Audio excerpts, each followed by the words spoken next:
மரத்தை கட்டி பிடிச்சா மரத்துக்கு ஓட்டா இருக்கு. மாடு ஆடு மேய்க்கிற ஐயோ மாடு ஆடு பேசுக்கா பைத்தியம் முத்தி போச்சு. தண்ணீருக்கு மாநாடு போடுறாரு, அதுக்கு ஓட்டா இருக்கு. தண்ணீருக்கு ஓட்டு இல்ல, தண்ணீரை குடிக்கிற நாய உனக்கு ஓட்டு இருக்குல்ல நாய, அதுக்கு தான் நாய, அதுக்கு தான்டா நாய. ஏ பண்ணிய தண்ணிய குடிக்கிறிய பண்ணி, உனக்கு ஓட்டு இருக்குல்ல பண்ணி, அதுக்கு தான் கத்திக்கிட்டு இருக்கேன் பண்ணி. எதையாவது பண்ணி காப்பாத்திரலாம்னு. அவனுக்கு ஒன்னும் புரியாது, நம்ம பேசுறது புரியாது. இன்றைக்கு நான் பேசுவதை எள்ளி நகையாடி கேலி பண்ணி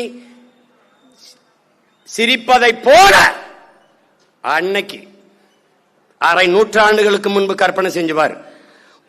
ஒரு மனிதன் இந்த மண்ணில் பேசியிருக்கிறார், பாலை விற்பது போல ஒரு நாள் இவர்கள் தண்ணீரை போத்தலில் அடைத்து விற்பார்கள். இன்னைக்கு நான் சொல்லும்போது கைதட்டுவேன், அன்னைக்கு அவர் பேசும்போது என்ன முத்துராமலிங்கத்துக்கு பைத்தியம் முடிச்சிருச்சா? சத்தியமா நினைச்சிருப்பான். புறாக்கள் கூடு கட்டி வாழ்வது போல இந்த மக்கள் வீடு கட்டி வாழ்வார்கள். அதான் இன்னைக்கு அடுக்கம் பூரா பிளாட்ஸ். அன்னைக்கு வரல, இப்படிதான் வாழ போறான்னு கணிக்கிறாப்ல. விளை நிலங்களை எல்லாம் இந்த மக்கள் வீட்டு மனைகளாக கூறு போட்டு விற்பார்கள். இன்னைக்கு நெல்லு விளையிற இடத்துல கல்லு விளைஞ்சிருக்குன்னா காரணம் என்ன? வீட்டு மனைகள். அத அன்னைக்கு ஒருத்தர் கணிச்சு சொல்லியிருக்காரு, இதாண்டா நடக்கும்.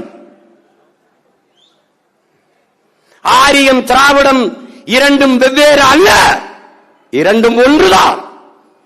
ஒரு நாள் கட்டி பிடிச்சு கைகுலுக்கி சங்கமிப்பார்கள், நீ பார்த்து கொண்டே இரு என்கிறார். இந்த கணிப்பிற்கு பெயர் என்ன?